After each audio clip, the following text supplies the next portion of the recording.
Cricketer Nasir Hossain অন্যের স্ত্রীকে প্রলুব্ধ করে নিয়ে যান এবং তামিমা সুলতানা তিনি এই মামলার 1 নম্বর আসামি। তিনি তার হাজব্যান্ডকে ডিভোর্স না দিয়েই ক্রিকেটার নাসির হোসেনকে বিয়ে করেন এবং এই বিষয়ে ওনার হাজব্যান্ড রাকিব হাসান আদালতে মামলা দায়ের করেন 2021 সালের ফেব্রুয়ারি মাসে। পরবর্তীতে আদালত ওই মামলাটি পিবিআইকে তদন্তের নির্দেশ দেয়।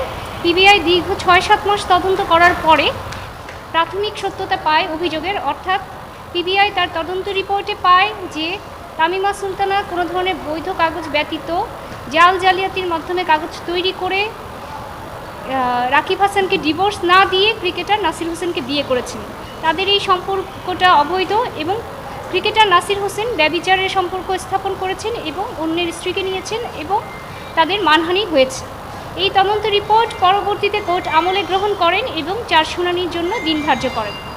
এখানে মোট 3 জন আসামি ছিল, ক্রিকেটার নাসির হোসেন, তামিমা সুলতানা এবং তামিমা সুলতানার মা সুমি আক্তার। তিনি তদন্তে প্রাপ্য আসামি এবং কোর্ট শুনানি শেষে তামিমা সুলতানা এবং ক্রিকেটার নাসির হোসেনের বিরুদ্ধে চার্জ গঠন করেন। তারা পরবর্তীতে এই চার্জ গঠন নিয়ে রিভিশন দায়ের করেন, কিন্তু রিভিশনাল কোর্টেও সেই আদেশ বহাল থাকে। বিগত 23 সাল থেকে আমরা সাক্ষ্য দেওয়া শুরু করি। বাদীপক্ষে মোট এই পর্যন্ত 10 জন সাক্ষ্য প্রদান করেছেন। এর মধ্যে রাকিব হাসান 1 নম্বর সাক্ষ্য হিসেবে তিনি বাদী হিসেবে সাক্ষ্য দিয়েছেন।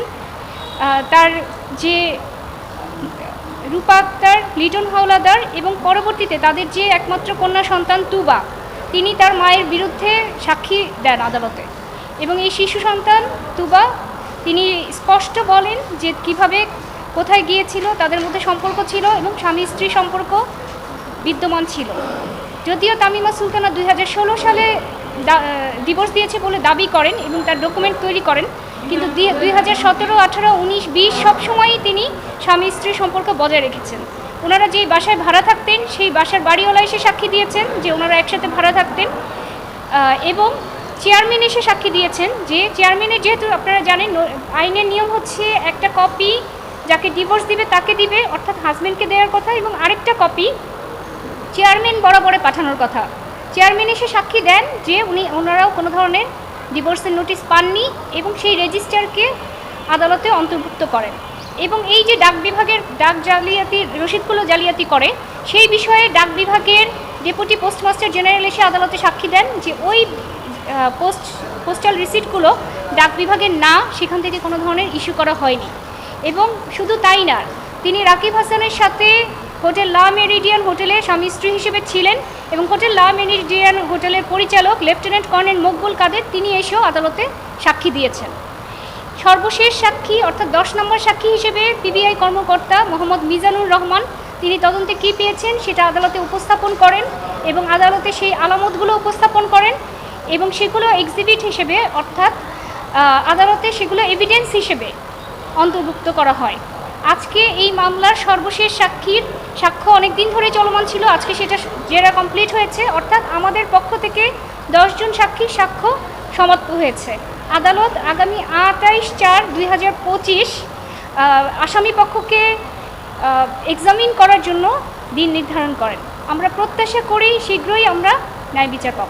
পিবিআই কর্মকর্তা মোহাম্মদ মিজানুর রহমান যিনি এই মামলাটি তদন্ত করেছেন, তিনি তার সাক্ষ্যে স্পষ্ট বলেছেন যে তিনি প্রতিটি প্রয়োজনীয় সাক্ষীর সাক্ষ্য গ্রহণ করেছেন, তিনি প্রতিটি স্থানে গিয়ে পর্যবেক্ষণ করেছেন এবং গিয়ে তিনি এভিডেন্স কালেক্ট করে দেখেছেন যে রাকিবের সাথে তামিমা সুলতানা স্বামী স্ত্রীর সম্পর্ক বজায় রেখেছে এবং যেই ডকুমেন্টগুলি উনি পরবর্তীতে দেখিয়েছে পিবিআই কর্মকর্তাকে, সেগুলিকে স্পষ্ট দেখা গিয়েছে ওই ডকুমেন্টগুলো আসলে জালিয়াতির মাধ্যমে পরবর্তীতে তৈরি করা হয়েছে।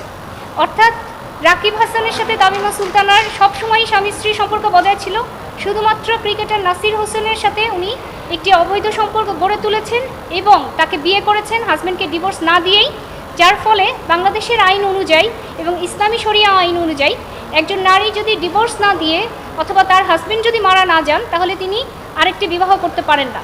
যেহেতু তিনি সঠিকভাবে ডিভোর্স দেননি, অতএব তিনি এই যে সম্পর্কটা অর্থাৎ ওনার পরবর্তী বিবাহটা, সেই বিবাহটা আসলে অবৈধ বিবাহ এবং তিনি এই সম্পর্কটা রেখেছেন। এক্ষেত্রে তিনি আসলে সবার সাথেই প্রতারণা করেছেন। সবচেয়ে বেশি এই বিষয়ে ক্ষতিগ্রস্ত হয়েছে তাদের একমাত্র কন্যা তুবা, যে এখনও মানসিকভাবে বিপর্যয়ের মধ্যে আছে। তার মায়ের এই ঘটনায়, এবং তার সাথে তার মায়ের কোনো যোগাযোগ এখন পর্যন্ত নেই।